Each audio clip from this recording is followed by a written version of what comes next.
Look at the towering skyscrapers and immaculate streets of the modern Middle East. The region holds some of the most concentrated financial wealth on the planet. But right alongside that immense development are deeply impoverished neighborhoods and massive, densely packed slums struggling with basic infrastructure.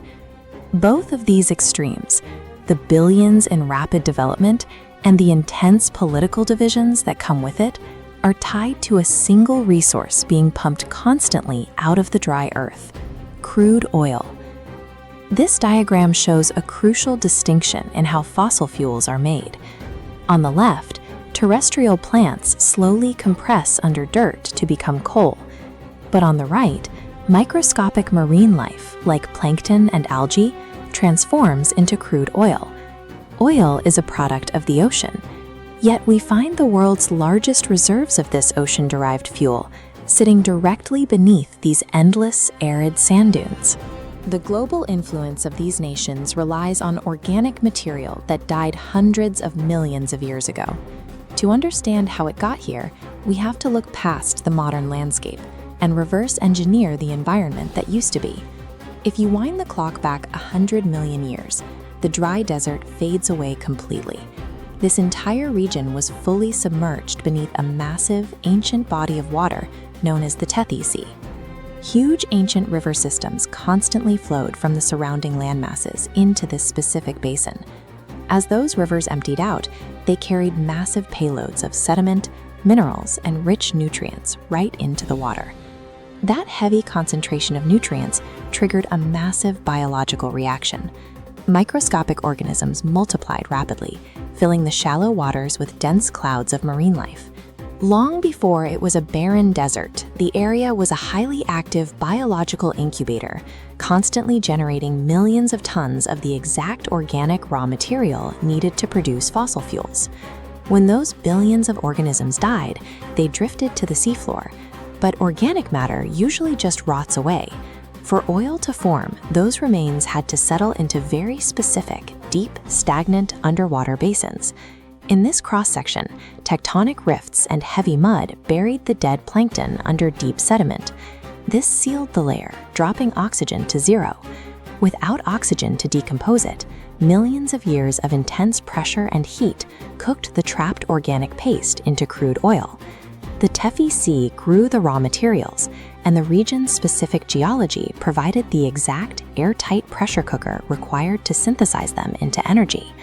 By this point in history, billions of barrels of oil are trapped miles beneath the floor of the Tethys Sea. For this fuel to be accessible today, that ancient seafloor had to move to the surface of a desert. The Earth's surface is constantly in motion. The continents sit on massive tectonic plates that drift steadily over a hot, restless, molten interior. Around 50 million years ago, the Arabian plate pushed north, slamming directly into the Eurasian landmass. That slow-motion collision buckled the Earth, acting like a wedge that forced the ancient, oil-soaked seafloor up and out of the water to create new, dry land.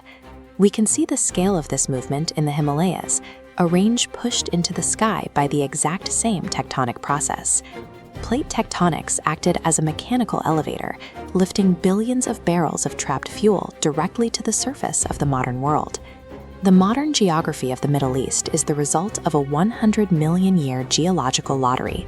The right organisms, the right lack of oxygen, and the perfect tectonic collision all happened in an exact sequence. This ancient geographic luck is the root cause of the region's current status as a hub of immense financial wealth and a highly contested global hotspot. But every time a vehicle burns that fuel, humanity is drawing down a strictly finite reservoir of prehistoric sea life. Pumping those ancient carbon stores back into the atmosphere actively accelerates climate change. Because of that limit, the global grid is transitioning. Here, modern solar panels absorb energy directly from the sun, situated next to traditional power plant infrastructure.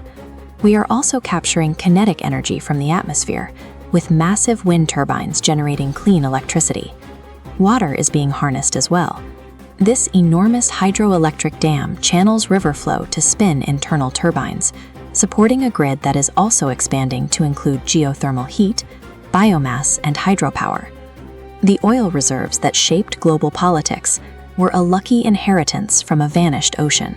To maintain a habitable planet, we must leave the ghosts of the Tethys Sea buried under the sand and build a future powered by the infinite forces moving around us today.